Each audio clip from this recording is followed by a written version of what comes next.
Ichimon Japan is made possible in part by Patreon support. And I'd like to say thank you to our newest patron, F. Raboid. Thank you so much, F. Raboid. Also, thank you to Ignacio for upping your pledge. You guys make it possible for me to make this show. So thank you. I really appreciate it.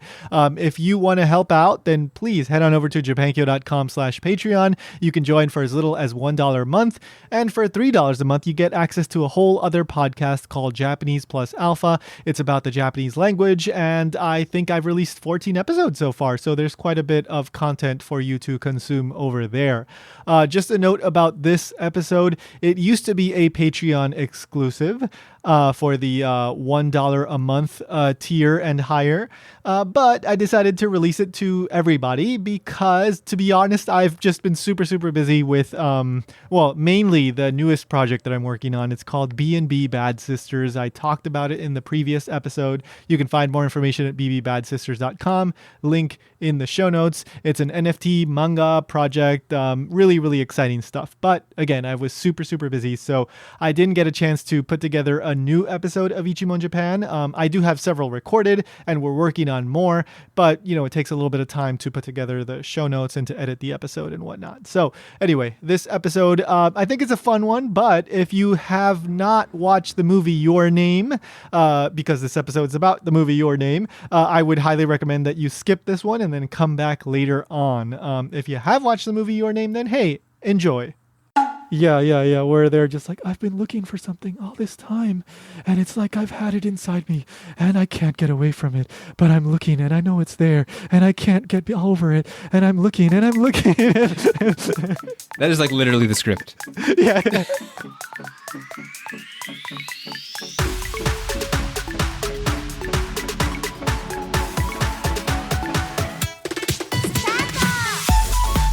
Welcome to Ichimon Japan. I'm Ryan and I'm Tony.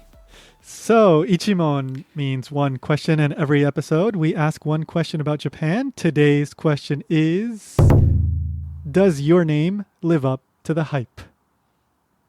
So, Your Name, of course, the very popular movie came out in 2016, I believe, right? Yes, I think so. Yeah, and it's called Kimi no Nawa in Japanese, and I never got around to watching it, so this podcast is just turning into an excuse for me to watch things that I missed. So what else haven't you seen? That'll be next episode. Yeah, well, Ponyo, right? That's what we did several episodes ago. The next one, like what, Totoro?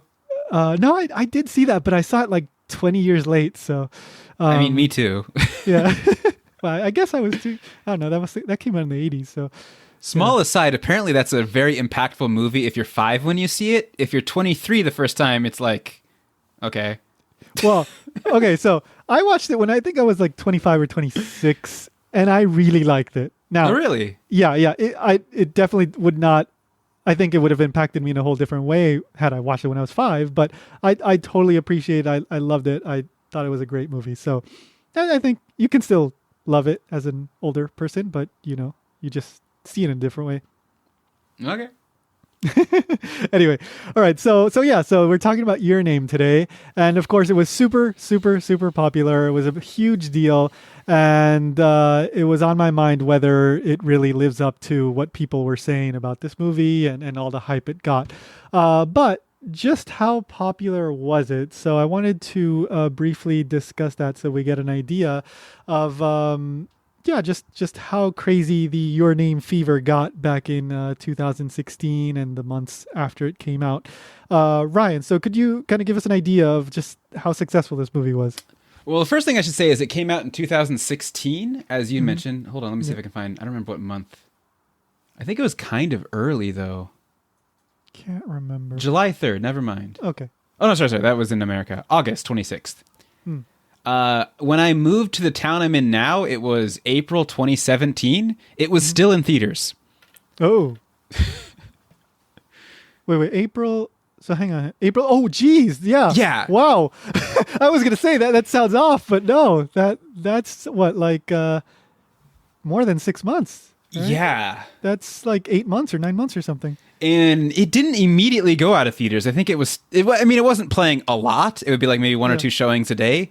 Yeah. I don't remember. So maybe through like June, July-ish, it went on for a while. Yeah.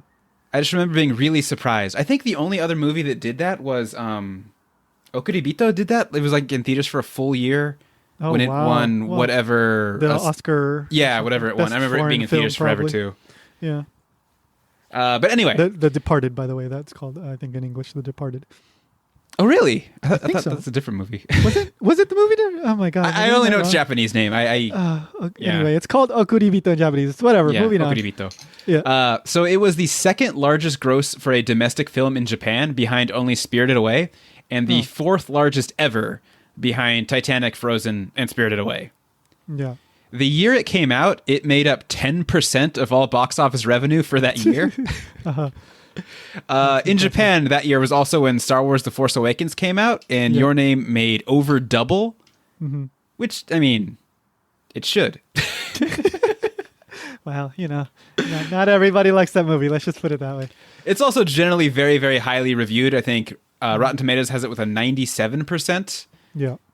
And I think on Metacritic, it is a 79, which is surprisingly lower. But anyway, generally everyone either loves it or likes it. Yeah. Honestly, in my personal life, I don't think I've ever heard anyone actively dislike it. It's either it's good or it's great.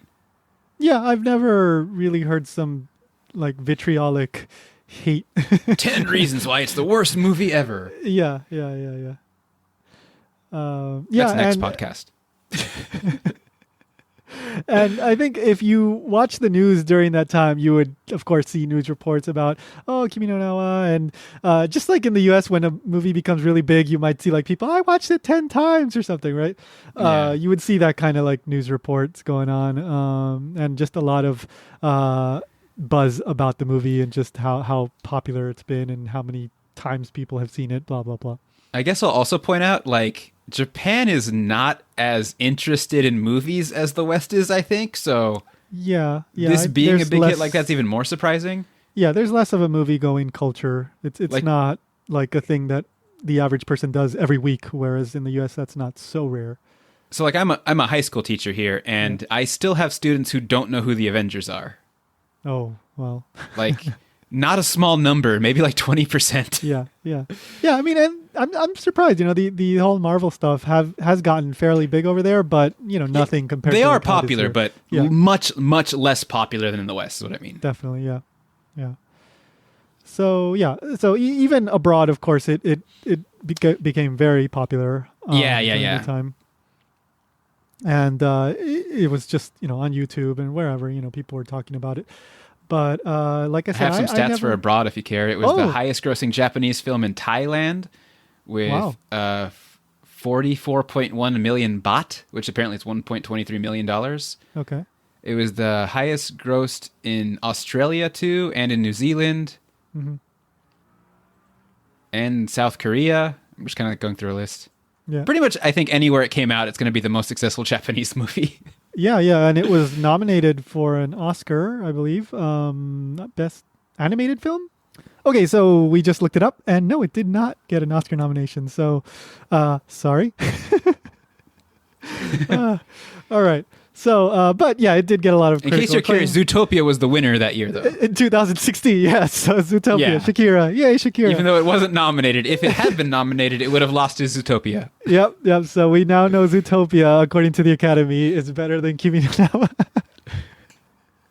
All I right. feel like Zootopia was forgotten almost immediately after it came out. I think it hasn't had the same staying power as other, Zootopia is good, but I if we're going to go into opinion, I think Kimi no Na was considerably better. yeah. I said this while we were looking it up, but I didn't watch it, so I can't say for sure. All right. So, anything else about statistics, or do you want to go into the next part? We're fine. I don't right, think anyone's cool. going to care like how much it made in Indonesia. So anyway, it made a bunch of money. Blah blah blah. All right. So let's recap a little bit what the movie was about. But before we get to that, I think I should explain what I was expecting when I was going into this movie, because even though it was so hyped up and people were talking about it so much, I made it a point not to really look into what this movie was about. All I knew was that it was girl, guy, switch places, like Freaky Friday or whatever, all those plenty of movies that have done that. And there's some That's all I kind knew of as well. yeah, there's some kind of romantic Before we go relationship. farther, are we going to put like a spoiler warning or anything?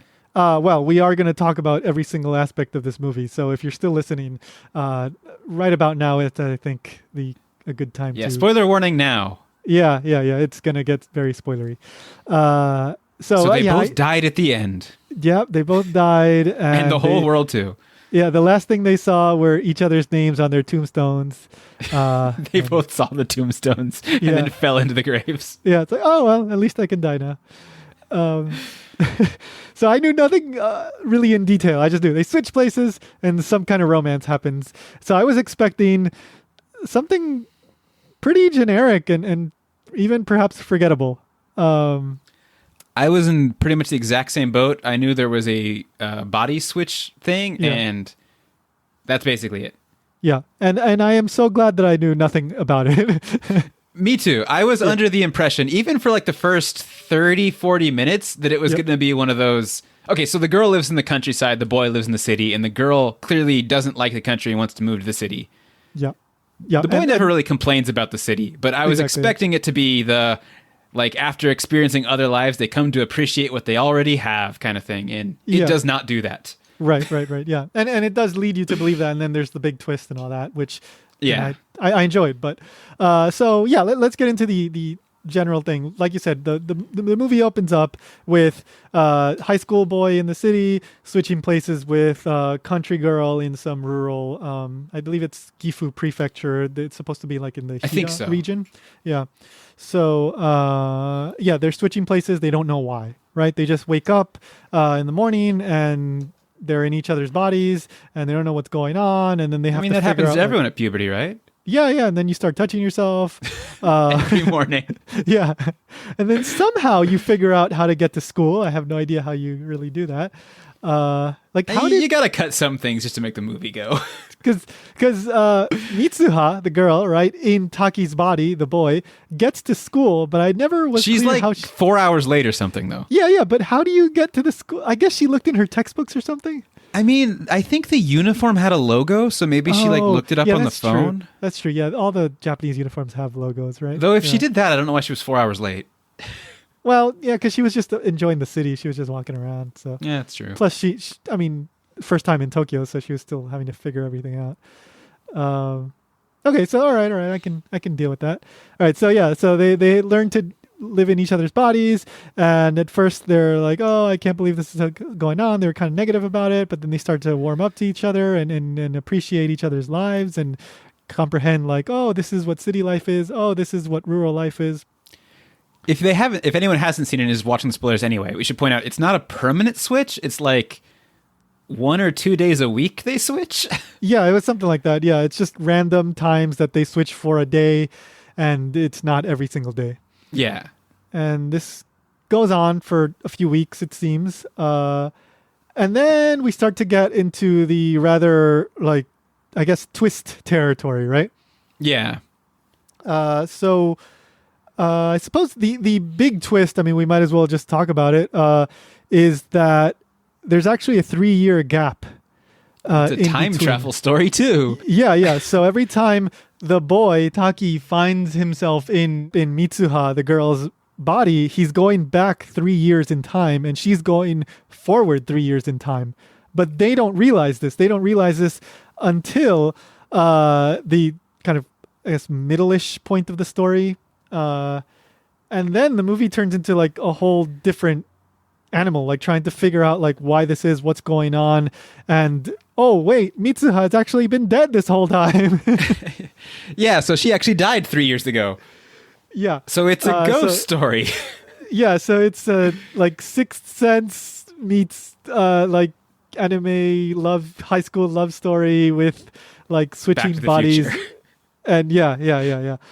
And the reason for the girl's death is that this comet was like traveling across the sky, and then a piece of it falls off and hits like really near the town and ends up killing the whole town of like 500-ish people, I think. I think it kills 500 people of the town, not like the entire town. Okay, yeah, I didn't know. Anyway, around 500. Yeah, people. A lot of people. including her, Yes. right? And then It happens on the day of their like summer festival, and I guess it lands like either on or very close to the festival. Right. And he ends up traveling to the town. Yeah, because he wants to accompanied meet by her. his friends. Yeah, he wants to figure out where she is, and he wants to meet her and see what's going on because he had tried calling her, and he couldn't get in touch. It said like the phone is disconnected or like not. Yeah, wrong number or I guess disconnected. out of range or whatever, and so he wants to find out what's going on, even though like in all this time they can't quite remember all the details of what's going on when they're switched bodies, right? Like they kind of forget 90% of it or 95% of it. They only have this vague feeling of like what they've done, and they're leaving notes for each other so that they can figure out what they've been doing while they were switched. Right? Yeah, sometimes in a notebook, sometimes in their phone, sometimes just like a Sharpie marker on their skin. Yeah. So that's how they've been keeping track of everything they've been doing while they were in the other person's body. But Taki decides to go to Mitsuha's town, and there he ends up realizing that this town was a very famous town that had like been destroyed 3 years earlier by the comet.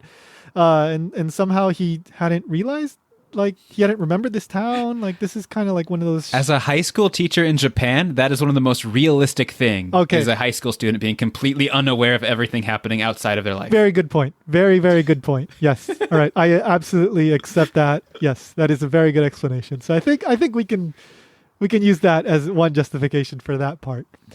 So he doesn't realize it, and then But then he discovers that he starts reading like the newspaper and looking at old records, and he pieces it all together that this girl that he was talking to is actually dead, and blah, blah, blah.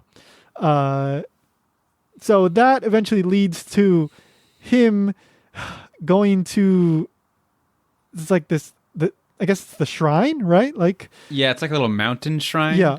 And what the family of the girl, the Miyamizu family, they're like the keepers of this shrine because like 1,000 years ago, this fragment of the comet had like crashed there, and so they worship it or like try to protect the town through like maintaining the shrine, and they are the keepers of this, and so they make this type of sake that you like chew the rice and spit it out and then turn that into sake. Yeah, then it ferments. Yeah, and then it ferments. Yeah, Do you know what it's called? It's like kuchi something kuchi sake? kami sake.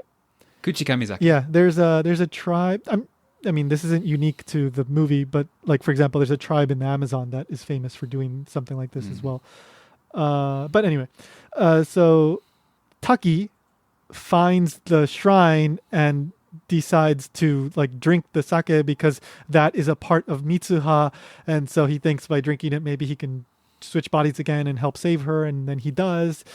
And He's also the one that put it there when he was in her body. Right. Yeah, that's why he can remember this stuff vaguely. And then he ends up switching back to 3 years ago, and then he goes on this like he decides to try to save the town and change the timeline. And yeah. Real quick, I think my favorite moment in the whole movie is when he manages to get back into her body for the first time in like several weeks. Yeah. And he's literally crying with joy to have a chance to save her, and still grabbing his chest. Yeah, they're like one of the very first scenes of the movie is him like fondling himself. And he does it every single morning. Yeah, and the sister Yotsuha like keeps making fun of him for that. So it's pretty funny.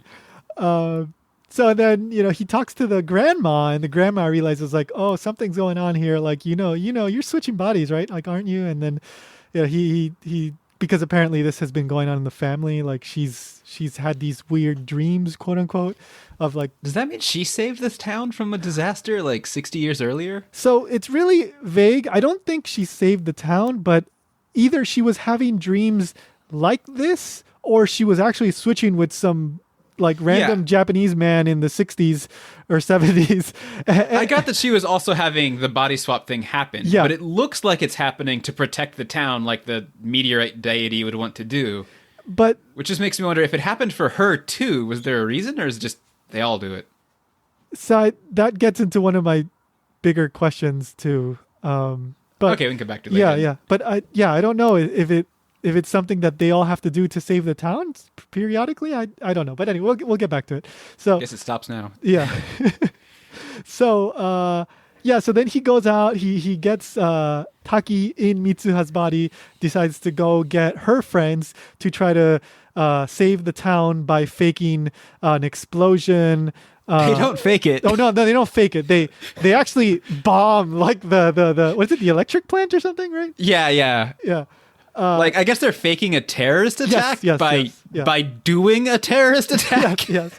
And they just like totally believe her. Like, I mean, I guess That's something that's kind of common in Japanese movies from what I've seen. yeah, though. well, yeah, it happens, but it's just kind of funny. It's like, oh, okay, I guess we're gonna bomb this place now. All right, I'll I watch a lot of horror movies, Yeah. and in Western horror movies, if someone sees a ghost and tells their friends, there's always at least like 5 minutes of, oh, you're crazy, you didn't see it. Yeah. In Japanese movies, they're like, I saw a ghost. Like, really? Where? What should we do? Like, immediately they trust you. Right.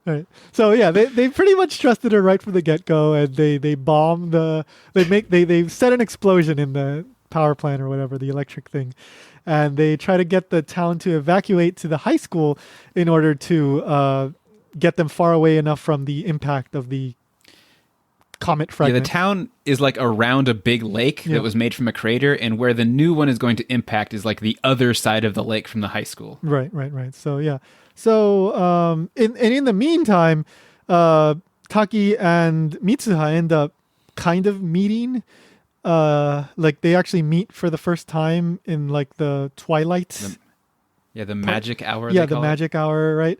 And so they're able to like interact and talk to each other. And then this is like one of the most famous scenes, right? Like where they try to write on each other's hands. Because Taki is an idiot and didn't just write his name. Yeah. So we'll talk about that. Don't worry, we'll talk about that. But he ends up writing "suki-da," which can be translated as "I like you" or "I love you." And then just as well, the idea is we need to write our names on each other's hands so that we don't forget each other. And so then after we're done switching bodies, we can seek each other out and meet again, because every time we if we don't do that, we're going to forget each other and we won't be able to like meet each other, and we love each other. So of course we want to meet each other, blah, blah, blah. Right. Yeah. But instead of writing his name on her hand, he writes "sukida," right? Which is "I like you" or "I love you." And then she's about to write something on his hand, which seems, given the horizontal stroke and the context of the interaction, it's also going to be "suki" or "sukida," which again, "I like you" or "I love you."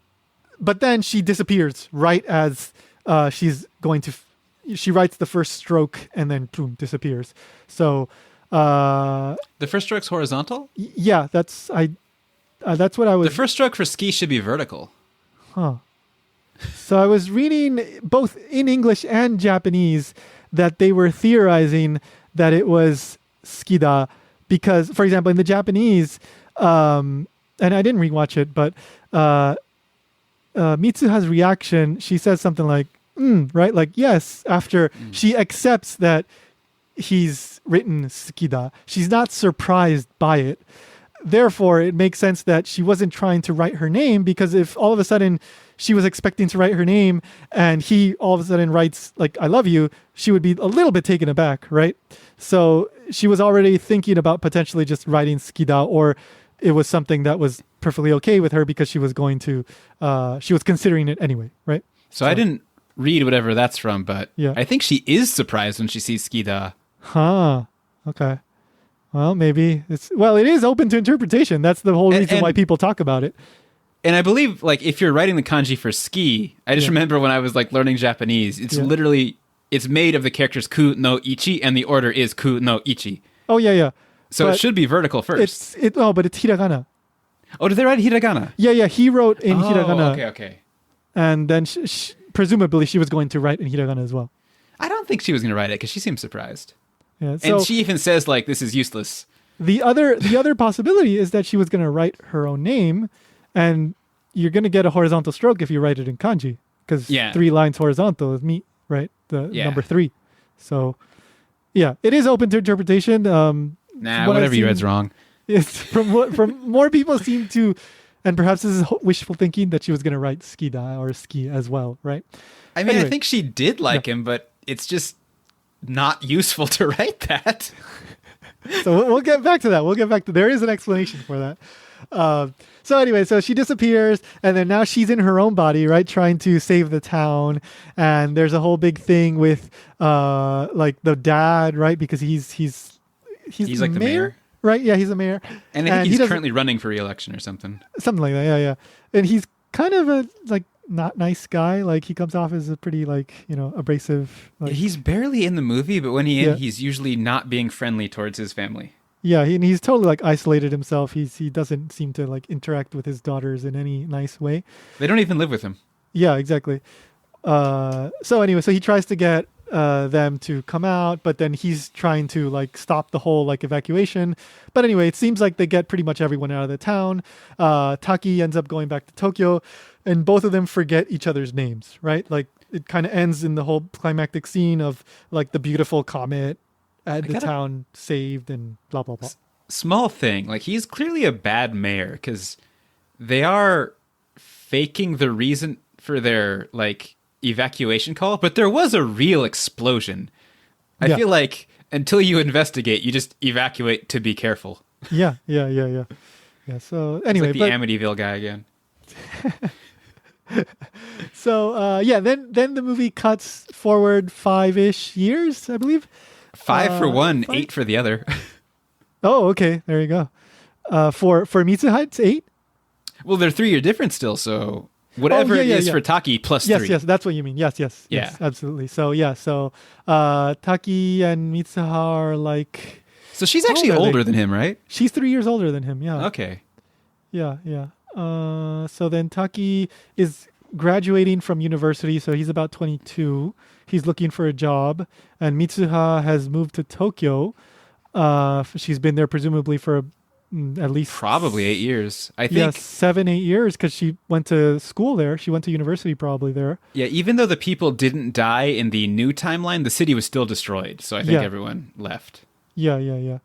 And then they're both like, I think these parts are the most Makoto Shinkai-ish. It's almost exactly the same as one of his other movies. Yeah, where they're just like, I've been looking for something all this time, and it's like I've had it inside me, and I can't get away from it, but I'm looking, and I know it's there, and I can't get over it, and I'm looking. That is like literally the script. Yeah.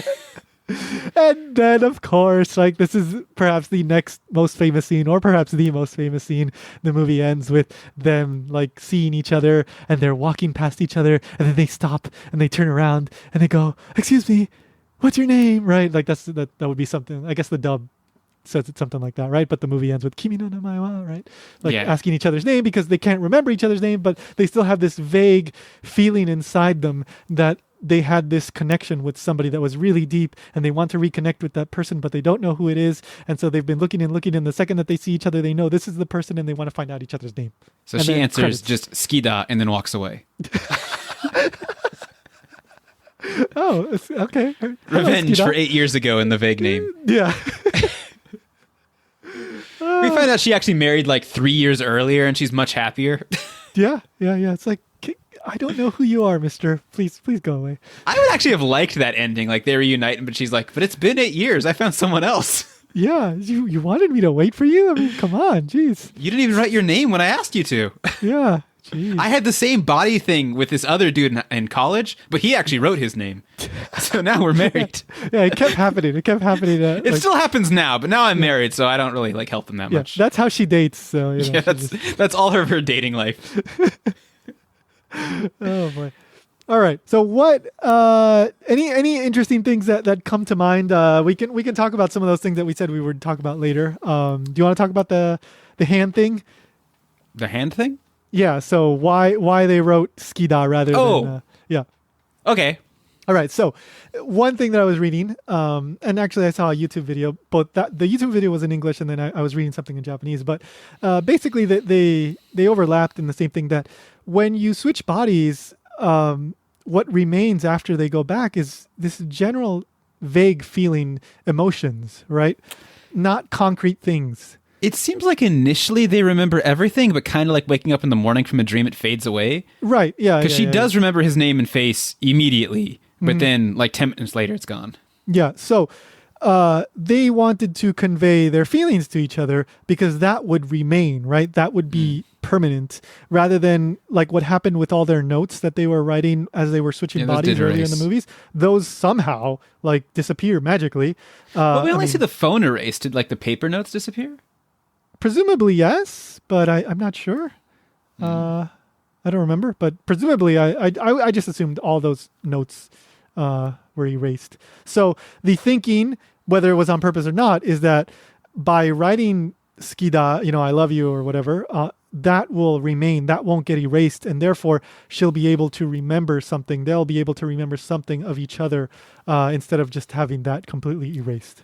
I can see that argument, and I agree the emotion might remain longer. I don't think the characters would know that.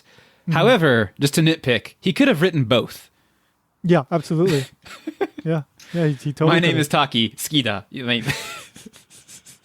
I live in Tokyo, Shinjuku Yeah. Ward. exactly. Here's my Yeah. phone number. Yeah.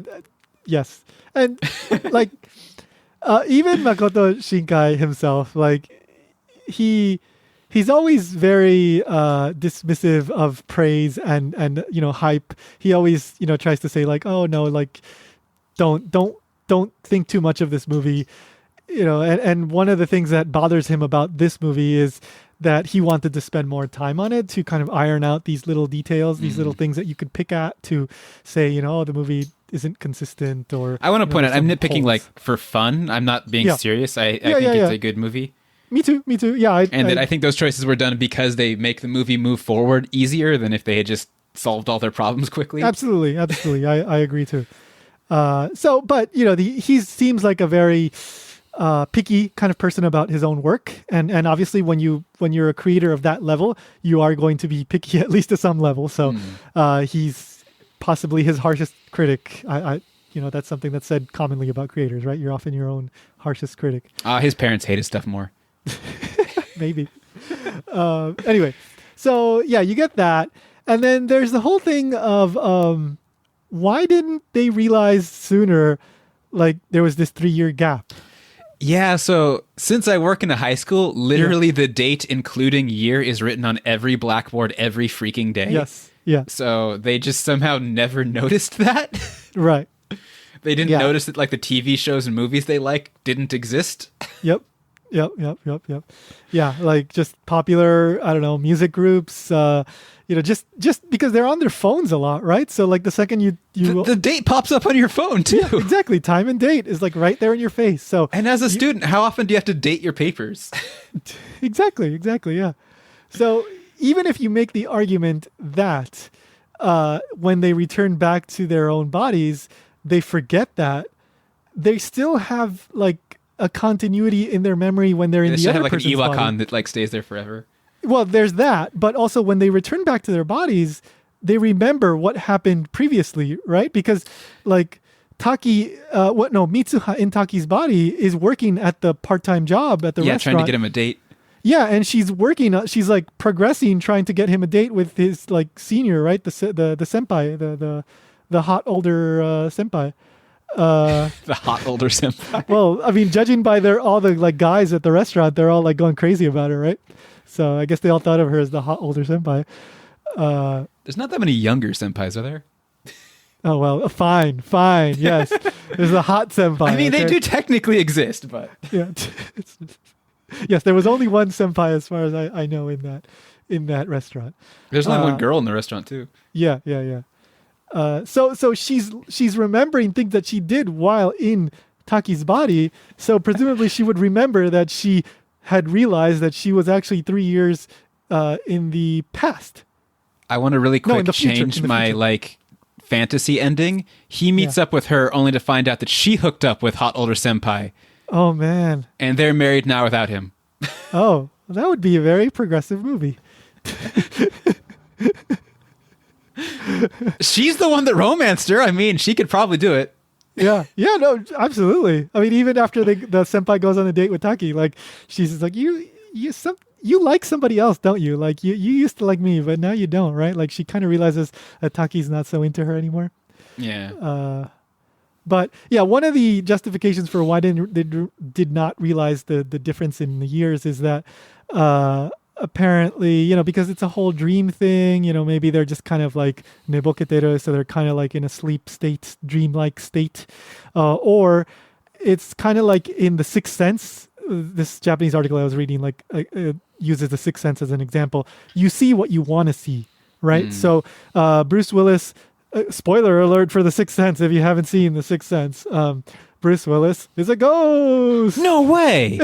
Yes, and Haley Joel Osment is not in movies lately. I don't know why. I think I heard he retired or something. Oh, okay. Well, he did some good stuff. Anyway, so Bruce Willis, he's a ghost, but he doesn't realize he's a ghost, and so there's a bunch of clues sprinkled throughout the movie. But because he wants to see what he wants to see, i.e., he wants to believe that he's still alive, he interprets them in a certain way that reinforces that. So in Kimi no Na wa, in Your Name, the characters may see like the dates, but they may just like shrug it off because it's not something that's relevant to them, important to them, or they just kind of ignore it somehow because they're just focusing on what they want to focus on. I mean, if we're going to nitpick, which I kind of don't want to, but yeah, I can easily imagine someone just not paying attention to the date. Yeah. I think what would stand out more is just like the social, cultural world around you being totally different, because there would be different songs on the radio, different shows on TV, Absolutely. different movies in theaters. Yeah. I think that's what would be hard to not notice. Yeah, I think so too. Yeah. Let's see. Should we take a break? Okay. I think we've been going for a while. All right. Let's take a break. We'll be right back. Okay, so we are back. And one quick thing, an observation about the names. All right. So often a lot of anime, manga, they do some interesting naming, right? They try to either use kanji that means something relevant to the story, or weird puns like in Dragon Ball. Some of them aren't even puns. Yeah. Kakarota, right? Carrots. Like Gohan is just Gohan. Yeah, it's not I guess it's a pun in the sense that they just use go, right? They all use go, but it's really, I don't know if you can call it a pun.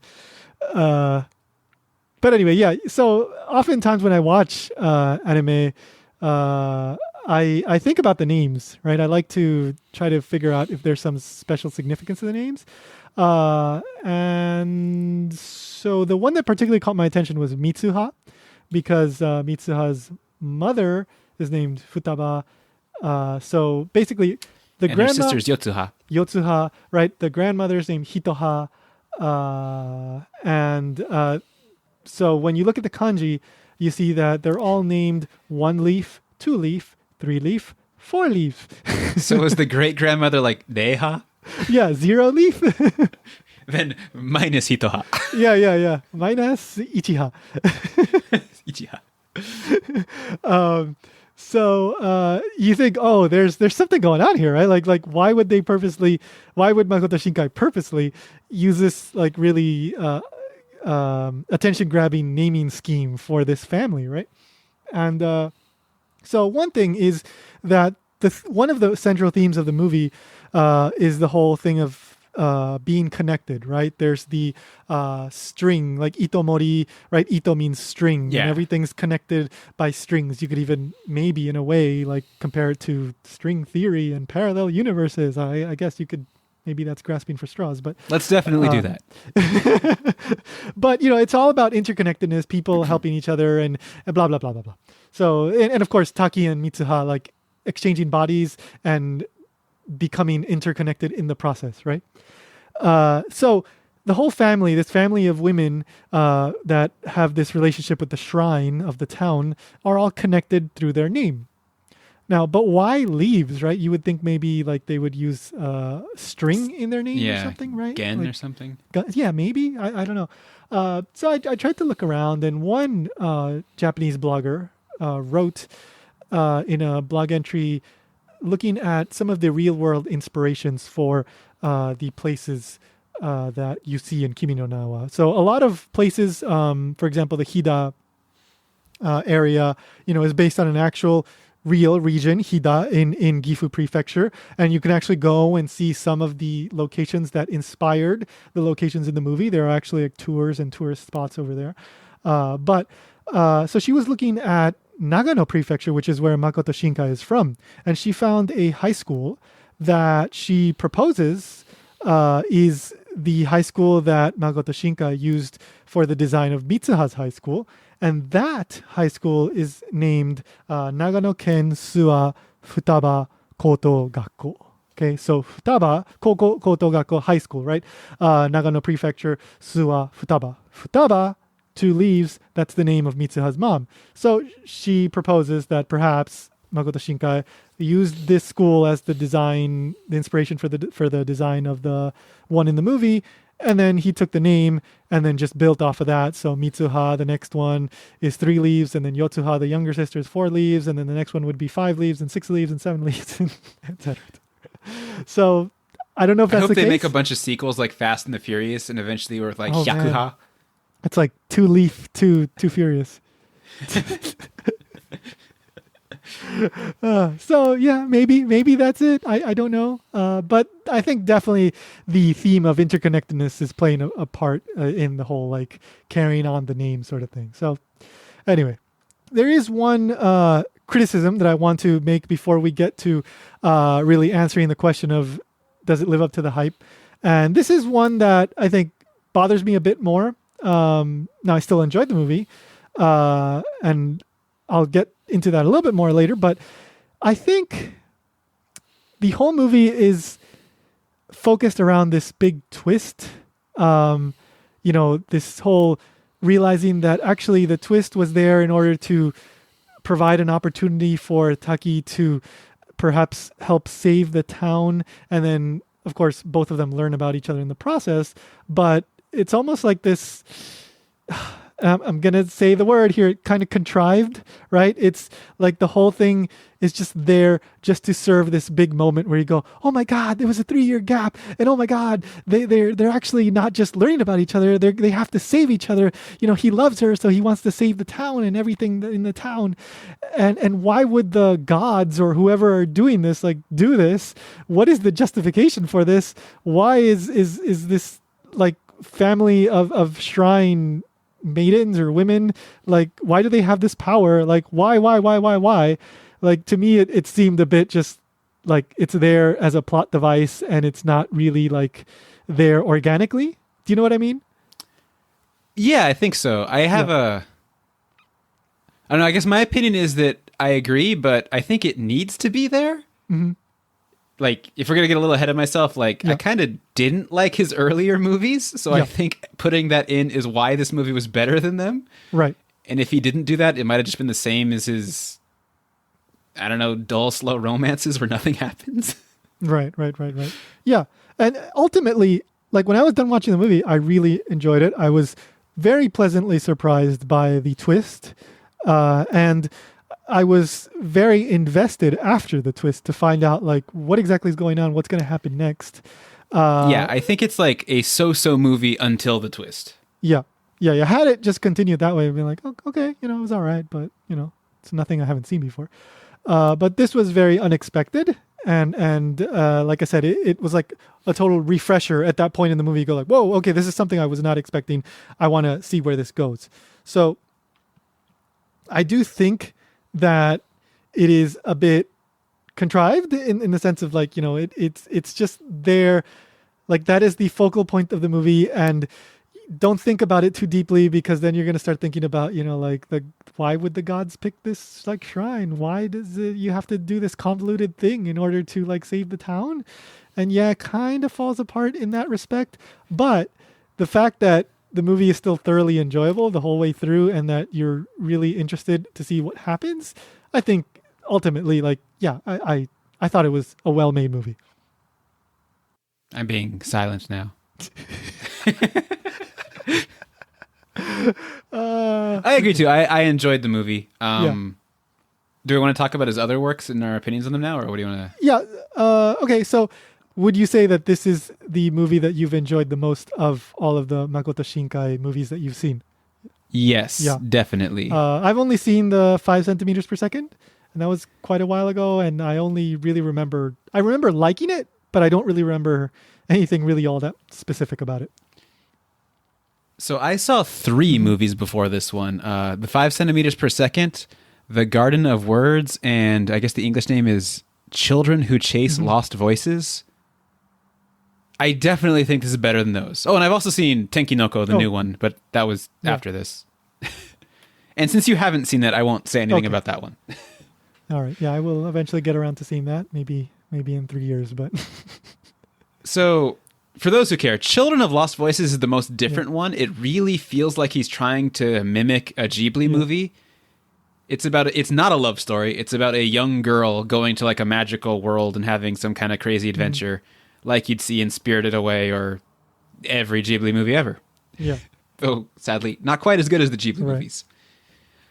5 centimeters per second and The Garden of Words are also both love stories, and you said you liked 5 centimeters per second. I did not. I thought it was just really dull and pointless. I know it's very popular, so I have a feeling people listening are going to be angry at me for that, but just I didn't hate it. I feel like I've become more critical since learning it has this like really strong following, and I'm just kind of like, why? So I think something that you've pointed out before, and that I think I've come to agree with quite a bit. A lot of shows, anime or movies, you do get these romances that seem to come out of nothing. They have no chemistry is what I usually say. It's just like the director or the script has determined these two will fall in love, so they do. And I think that's what happened in 5 centimeters per second. Garden of Words is a little different, but there's a different reason I dislike that one. Age difference, right? Okay, so really quick, Garden of Words, they technically have chemistry, but it's about a 27-year-old teacher and a 15-year-old student. And I am a high school teacher in Japan, and I really don't like when they romanticize these kind of relationships because it's really freaking creepy. And the reason they get away with it is because they don't write a 15-year-old child. They write an adult who just incidentally is like a first-year student at a high school, but has the maturity and like experience of an adult. But that's not reality. Exactly. In reality, it is impossible to have a 27-year-old adult have a romantic connection with a 15-year-old and not be taking advantage of him because they have the mentality of a child. So basically because I don't like them romanticizing something that should be illegal. Right. Yeah.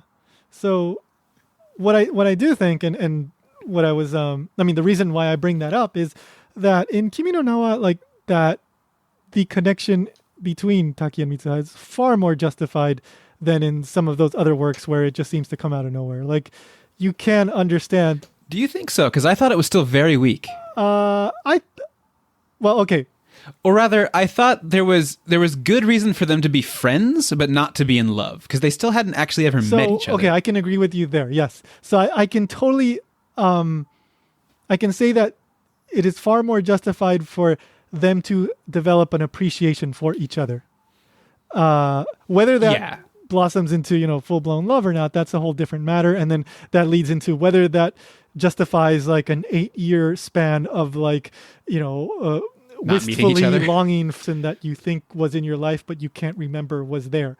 That's a separate matter, but I do think that by embodying the other person, of course you're going to get to appreciate them, and thankfully it seems like largely the people in each other's lives were pretty nice and helpful, and there was like nice things going on, so you could come to appreciate the other person's lives. Had they, for example, been put in a really crappy situation, I don't know how that would work, but I do think that the seed for developing an appreciation for the other person is there far more than in some of these other works that sometimes come up in our conversations, right? Yeah, it's so moving beyond just Makoto Shinkai's movies, it's a very cliche thing just in Japanese seishun movies that literally they just fall in love for no reason at all. Sometimes they just start having a crush on each other so that they don't even have to bother pretending there's a reason. And as someone who goes to a lot of these movies, I just get tired of that.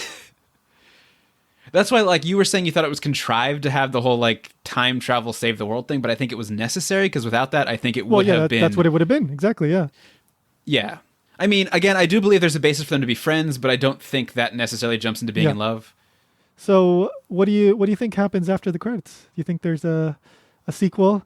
I hope she found someone else. She's like, I'm done. She doesn't need to wait for him. It's like, come on, dude. Like, it's been 8 years. Like, And I never even met you. And I asked you your name and you wrote I love you. What was that? Come on. I mean, thanks for helping me not die. I appreciate that. And, you know, oh, you know what? I absolutely love in the news report after they reveal that the town was destroyed, but people were saved. They use the word hotondo, which is like almost. So still, some people died. Well, yeah, some didn't go to the evacuation. Some did die. So I love that not everybody was saved. But it's less than it would have been. It's like out of the 500, it was like 490, you know? Not bad. It's a strict improvement. But anyway, so Mitsuha's like, you know, her entire time in college, the rest of, you know, that year in high school, I guess, 3 years in the workforce. That's a long time to wait for someone you're not even sure exists. I don't know. That's kind of unfair. I know the audience wants them to get together because like, oh, that's nice, but that's because the audience got to skip 8 years. Yeah, absolutely. Jeez. And then like another thing. And her friend already got married? Yeah, that's true. Yeah. Or they were about to get married, I think. Yeah. Oh, yeah, they're about to get married. They're planning it. And then that part with the hot older senpai that I mentioned before, that she comes back to meet Taki, like apparently. Oh yeah, she's got a wedding ring on, doesn't so she? in the movie, it's heavily implied, right, that she's just coming back because she either just got married or was engaged. I'm telling you, she married Mitsuha. But in the novel, it's made explicit that she comes back to tell him that she got engaged. Why would you do that? Like, is she still like in love with him, even though like she?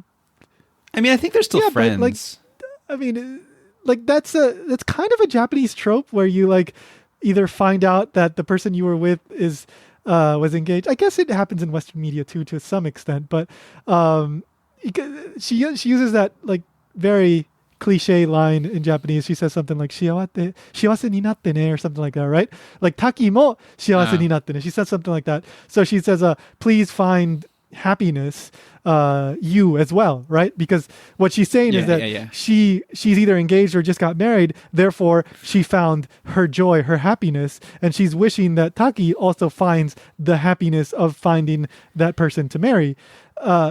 See, we skipped it, but he was like clinically depressed for 5 years. Possibly, She's trying to cheer him up. That's a very good justification, actually, for her coming back because she's worried about him.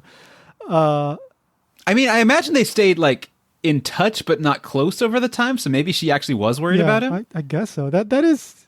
He's also established like not finding a job, so he might be pretty down. Yeah. Well, he does seem. Oh, that would be great too. So when he like sees Mitsuha again, she's like, "You don't even have a job."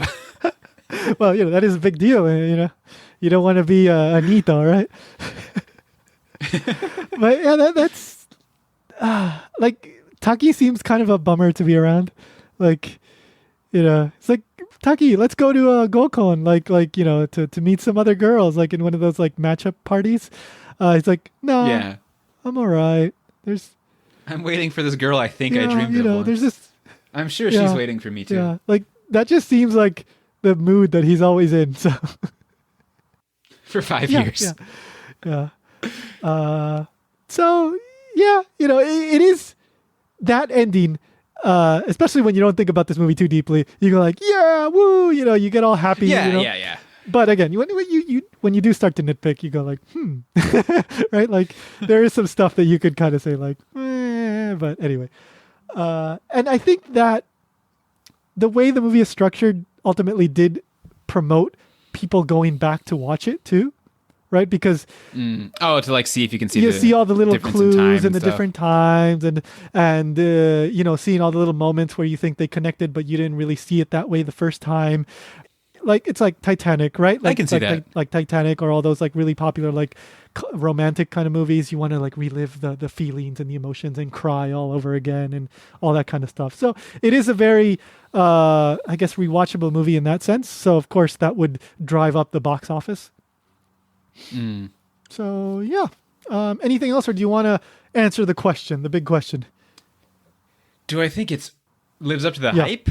I guess it depends on how much hype you've had, Yeah. because I'm not in like the anime fan circles, so what I had heard was it's a pretty good movie, and it was. So yes, but I believe there is a community of people that are like, it's the greatest movie ever.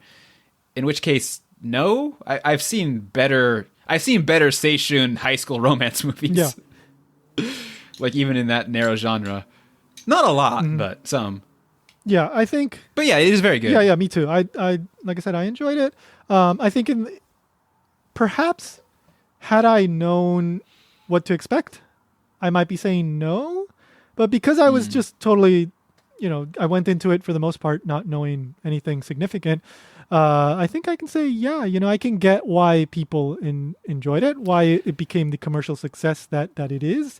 Like it makes sense. I think the moment where you realize it does have the twist and it's not just a learn to appreciate what they have story is strong. So if you go in blind and that surprises you, it definitely will be a lot better. Yeah. There's more to the story than what it leads on. And the music was fun. The movie is beautifully made. So it makes sense why it was so successful. Even though yes, it's not a perfect movie. There are better ones even within the same general genre.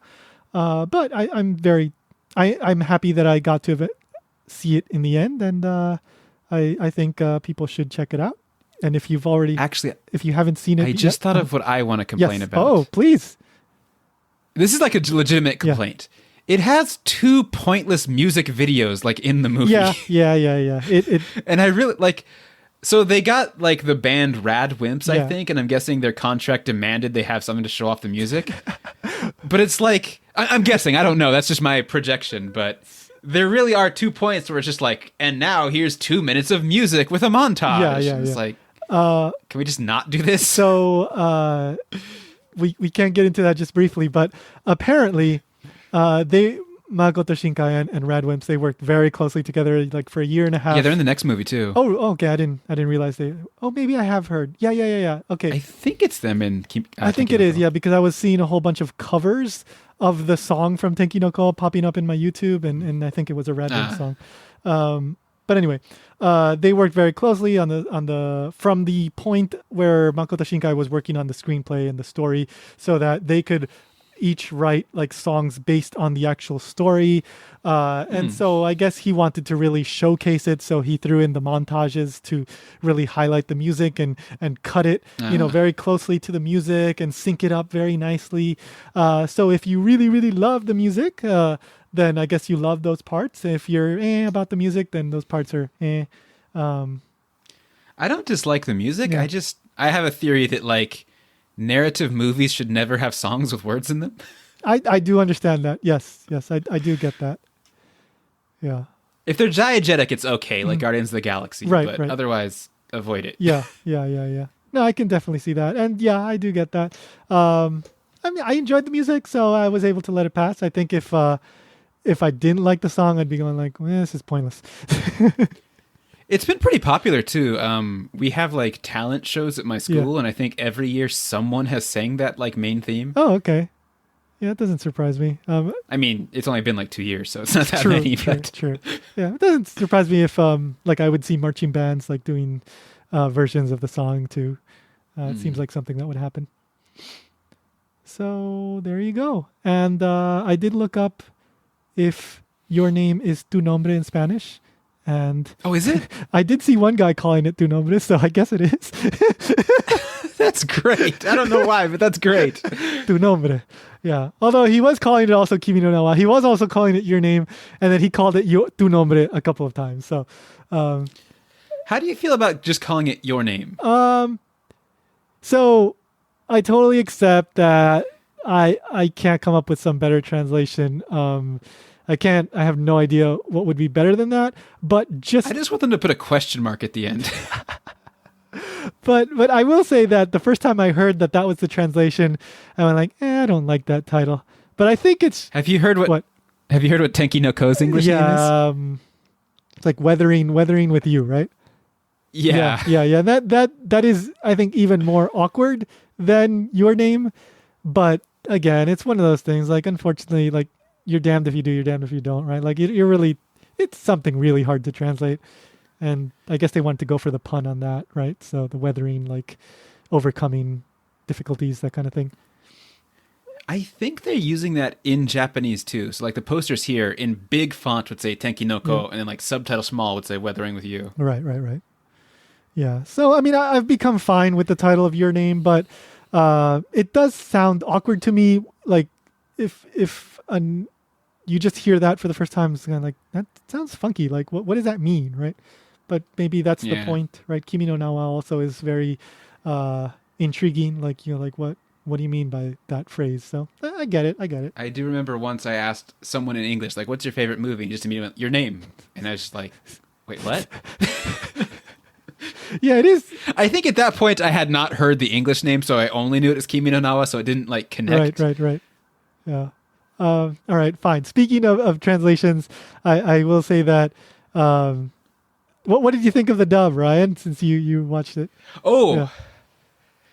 Like the actual voice acting? No, I mean, you can comment on that, but really mainly the content. The translations, there's only one scene that stood out to me as being awkward, but it was like, I have no idea what you would do with that. It's the scene where Mitsuha in his body for the first time meets the friends, and in Japanese she says boku, then watashi, and then ore. She says, she says watashi, then boku, and then ore. Oh, watashi, then boku, then ore, and they like shake their heads at her, and I think they translate it to a girl, a boy, a guy like me. Or something. Yeah. They totally because I did check that part out.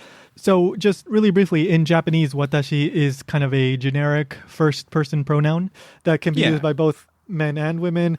Boku is used primarily by boys and high school girls, younger men, and there are some girls that use it too for various reasons, which we will not get into. And then ore is stereotypically seen as a very aggressive male masculine kind of and pronoun. ore onna.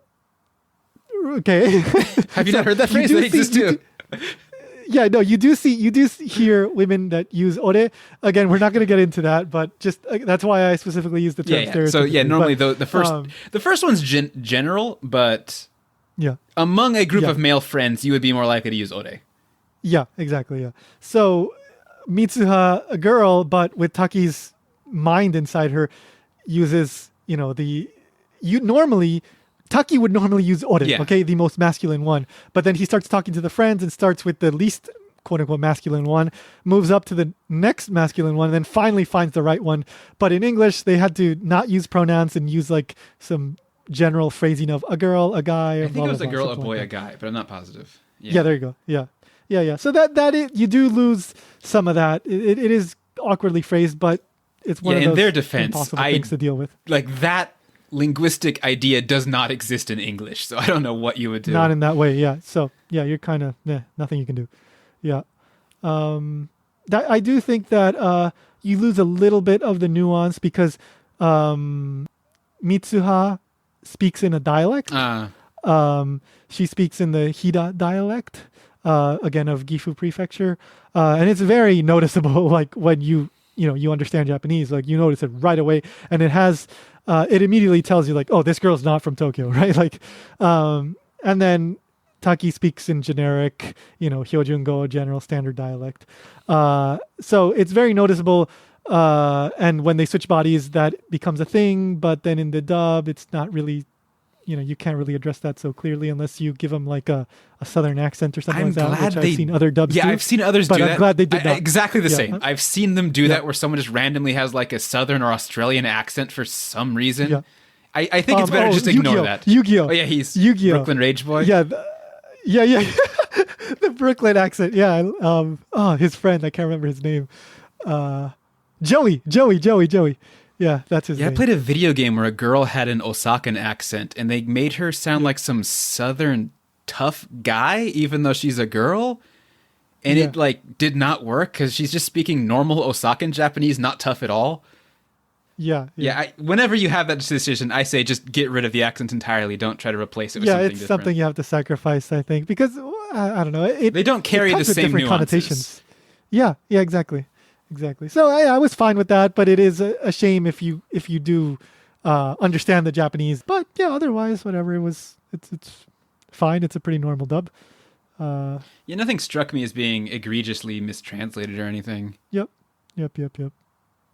Okay, so tu nombre and dub. I think we got the most important. Did you watch points it out. all in Spanish to see how the Spanish is? No, I didn't. I couldn't get access to a Spanish dub, unfortunately.